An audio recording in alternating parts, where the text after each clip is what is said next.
¿Y qué tal el anuncio que hace el día de hoy el presidente Andrés Manuel López Obrador sobre la autonomía que van a tener los medios de comunicación? Y esto es en general, tanto tradicionales como digitales. La garantía sin duda de esto son Genaro Villamil y San Juana Martínez. Estamos en Me Canso Ganso, comenzamos.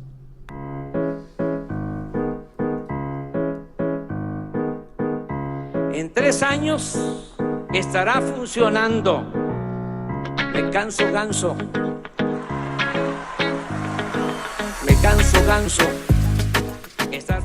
Y es que sin duda este anuncio viene a refrescar todo lo que significa el tema de la información para nuestro país. Viene una generación de contenidos nuevos. Lo que se viene es una verdadera revolución que encabezarán Genaro Villamil y San Juana Martínez. En esta primera parte analizaremos por qué la elección de Genaro Villamil al frente de este organismo es la mejor decisión que pudo haber tomado el gobierno de México en este aspecto. Y es que en las primeras declaraciones que hizo el presidente Andrés Manuel López Obrador, estamos aquí en una nota de proceso, dice: el planteamiento de López Obrador consiste en que los diferentes medios de comunicación públicos cuenten con una política de comunicación que sirva al derecho a la información, por lo que garantizó una orientación editorial que tenga como propósito informar con objetividad, profesionalismo, independencia, pues aún siendo el Estado, dijo, no habrá injerencia del gobierno en sus contenidos. En su conferencia de prensa matutina, López Obrador presentó como sus propuestas para encabezar el Canal 22 a Armando Casas, Radio Educación a Gabriel Sosa Plata, el Instituto Mexicano de la Radio IMER a Leida Calleja y para Televisión Educativa a Lidia Camacho. Además anunció a San Juana Martínez para Notimex, Rodolfo González para Radio, Televisión y Cinematografía, Fernando Coca como titular del Canal 14, y finalmente al actual senador José Antonio Álvarez Lima como director del Canal 11 del Instituto Politécnico Nacional, cargo que se retrasará hasta que se tramite su licencia en la Cámara Alta. Y es que pues todos estos nombres que acabamos de escuchar son garantía de que habrá todo un cambio en cómo vamos a recibir la información, cómo vamos a recibir los contenidos, cómo vamos a consumir los contenidos. Se viene todo una revolución en ese sentido. Y bueno, pues el anuncio de que haya sido precisamente Genaro Villamil el que lleve esta responsabilidad viene a dar un aire padrísimo a todo lo que es esto. Miren, por ejemplo, en las primeras declaraciones que hace Genaro Villamil, continuamos aquí en proceso, en otra nota, y me gustaría destacar esto que dice por acá. Un momentito, por favor. Dice: y vean nada más cómo se fue durísimo y a fondo, como debe de ser. Ya no más una televisión para una clase media jodida que no va a salir de jodida, como dijo un clásico. Esto en referencia a un párrafo, a una frase que da el Tigre Azcárraga, el padre del actual presidente de Televisa, de Emilio Azcárraga. Bueno, el difunto padre del presidente de Televisa hace esta declaración cuando él tenía esa posición, en donde escribe un libro que precisamente se llama El Tigre. Pone esta frase de ya no más, donde dice que él hacía televisión para jodidos, para gente jodida que nunca iba a salir de jodida. Entonces, esta revolución que viene a dar Genaro Villamil con todo este equipo, estamos hablando que nos va a poner sin duda a nivel global, al nivel de la BBC de Londres, al nivel de RT, de Russia Today, de Rusia, a nivel de, ¿qué les puedo decir? ¿Cuál otra se me viene a la cabeza? Hispan TV, que es muy buena, y bueno, obviamente con nuestra personalidad mexicana a la hora de crear contenidos, Esto va a ser muy bueno, además de que los temas de investigación se vienen con todo. Y prosigo con lo que decía Genaro Villamil, de eso se trata, de hacer un sistema realmente articulado. La idea es crear una armonía entre los medios públicos del Estado mexicano que sean realmente medios públicos, puntualizó. ¿Cuántas cosas se pudieron ahorrar en esta tragedia de Hidalgo si los medios públicos realmente hubieran llegado a las comunidades para advertirles los riesgos del huachicol, por poner un ejemplo? Y es que es precisamente por lo que nos alegra esta propuesta, porque dentro de la estrategia que trae el presidente de la República de la pacificación del país, es muy importante el qué y cómo se comunica. En los últimos años, en la televisión comercial, pues se ha vuelto pues la telebasura, ¿no? En cuanto a contenidos llenos de violencia, llenos de imágenes y diálogos que en nada abonan a la alimentación de la conciencia, al buen manejo mental. Es decir, la noticia viene a refrescar sin duda. Y bueno, hablando de este tema de investigación que se va a profundizar, me gustaría hacer una pequeña reseña de quién es Genaro Villamil, más a profundidad, en el sentido de por qué considero yo que él es el experto, sin duda lógico para un cargo de esa magnitud. Por aquí vemos un artículo, una entrevista que le hacen en el 2012, cuando sacó su libro El Peña Nieto, el gran montaje.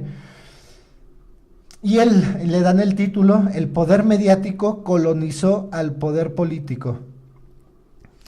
El reportero de Proceso habla de su libro Peña Nieto, el gran montaje, donde advierte que el presidente toma el poder en circunstancias donde hay muchas facturas que pagar con la televisora más importante del país, nada más y nada menos. Discretos engaños de encuestas, alianzas entre los grandes medios de comunicación y casas encuestadoras, spots multimillonarios producidos por Pedro Torres y predicciones de posibles resultados electorales realizadas por los medios en los 12 comicios celebrados durante el 2010 para renovar gobernadores, ayuntamientos y congresos locales son tan solo algunas de las piezas que forman parte del montaje mediático a través del cual Enrique Peña Nieto, ex candidato del Partido Revolucionario Institucional PRI y hoy presidente de México, llega a ocupar el cargo.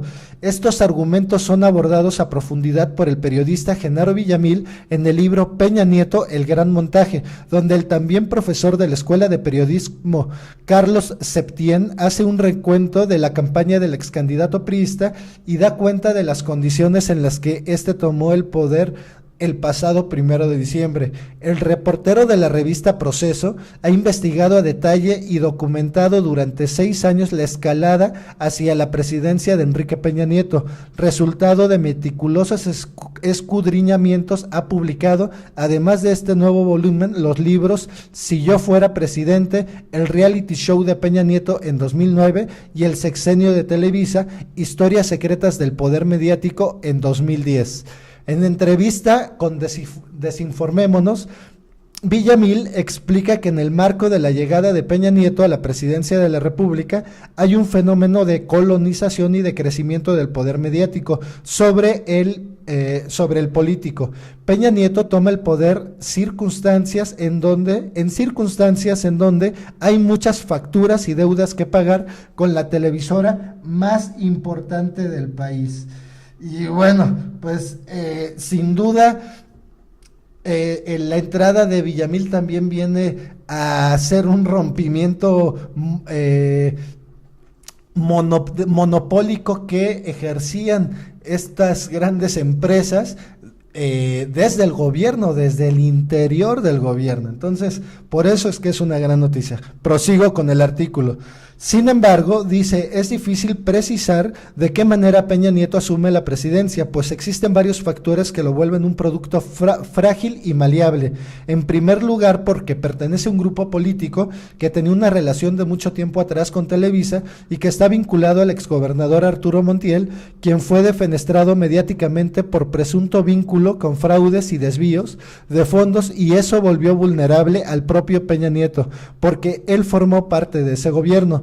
Espero entonces una especie de extorsión, detalla Genaro Villamil. Si Peña Nieto no pacta con las televisoras, era muy probable que le ocurriera lo mismo que le ocurrió a su jefe. El otro tema es que era un político sin muchas luces propias, sin mucha trayectoria, y con una ambición muy grande, la de llegar a la presidencia de la República. Televisa jugó con esa ambición también, sostiene el comunicador. De acuerdo a las investigaciones de Villamil, tan solo durante el primer año de administración del priista en el Estado de México, 691.734.000 pesos fueron destinados a tiempos de televisión. Este monto se repartió de la siguiente manera: 327.4 millones en spots y 364.3 en la compra de información, que abarca 180 notas informativas en los noticiarios de Televisa. El proyecto de talla fue parte del Plan de Trabajo 2005-2011, cuyos objetivos principales eran deslindar a Peña Nieto del escándalo de Arturo Montiel, su antecesor y padrino político, y convertir al joven mandatario en una figura política conocida a escala nacional y posible candidato del PRI a la presidencia de la República. La estrategia utilizada por Enrique Peña Nieto y otros políticos contemporáneos suyos ha sido la de invertir más en la mercadotecnia y arreglos con Televisa y otras televisoras, porque creen que de esa manera se llega con más rapidez y eficacia al poder. Su discurso poco tiene que ver con la ideología y la tradición priistas, pues su trayectoria es más bien mediática. Este esquema, advierte, deja a un lado el presidencialismo histórico que funcionaba cuando el PRI estaba al frente, pero ahora no lo está. El PRI dejó de ser en los últimos 10 años el mecanismo institucional a través del cual los aspirantes a la presidencia de la República hacían carrera política, haciéndose diputados, alcaldes o gobernadores. Enrique Peña Nieto le ha dado la vuelta a esa carrera política y se ha instalado en un presidencialismo de gestos mediáticos, es decir, un presidencialismo de pantalla que representa la derrota del PRI. Bueno, lo que escribí en el 2012, Genaro Villamil, alternativas contra la influencia de los grandes medios, porque no nada más se trata de criticar, también se trata de proponer, y aquí esta parte del artículo es muy importante, porque desde aquí podemos ver lo que prever lo que va a suceder con esta nueva política de comunicación social que tendrá el gobierno federal. Alternativas contra la influencia de los grandes medios. Para contraponerse a la hegemonía de las televisoras desde la comunicación, hay que abrir el espectro radioeléctrico a otros modelos de televisión y a otras empresas de televisión, asegura Villamil. Pero también la vía más importante, que creo que a veces se olvida, es que el Estado mexicano está obligado a darle acceso a los mexicanos otras plataformas de investigación como la banda ancha y los medios digitales. El periodista advierte también que debe de haber un apoyo fundamental a los medios impresos y a las estaciones de radio, que en esta historia han sido marginados en función de la enorme concentración de recursos públicos y publicitarios que ha tenido la televisión. Sobre una posible ruptura entre el presidente electo y Televisa, el reportero de Proceso opina que no está en el proyecto de Peña Nieto, y si esta llegase a ocurrir no sería voluntaria. En todo caso, una ruptura sería el resultado de una presión legislativa y de una presión social, que es la que están muchos sectores, democratizar los medios de comunicación y desconcentrar el poder tan fuerte y monopólico de Televisa. En medio de multitudinarias protestas del joven movimiento estudiantil Yo Soy 132 y de otras muchas organizaciones de la sociedad civil, sostiene Villamil, el gran montaje ha empezado. Eso en el 2012. Entonces, ahí podemos prever qué es lo que viene en términos mediáticos para el futuro del país, porque sin duda ahora sí va a haber una televisión pública que va a competir de manera muy clara con las televisiones privadas, generando contenidos de muchísimo más calidad. Eso es lo que esperamos, pues, las audiencias. Yo tiene, la verdad, le soy sincero, tiene por lo menos 5 años que no existe la televisión abierta en mi casa, ni la televisión por cable. Retiré todo el tema de televisión de casa, porque simple y sencillamente los contenidos hace muchísimo tiempo que me dejaron de interesar, los que producían tanto TV Azteca, Televisa, y bueno, también los contenidos que salen en el cable tampoco me atraen tanto, pero sin duda esto viene a prefigurar, porque hay ejemplos muy buenos ya dentro del país que me gustaría señalar. Uno de ellos es el de RTV Más en Veracruz, que es un ejemplo perfecto de cómo, si se quiere, se pueden hacer muy bien las cosas.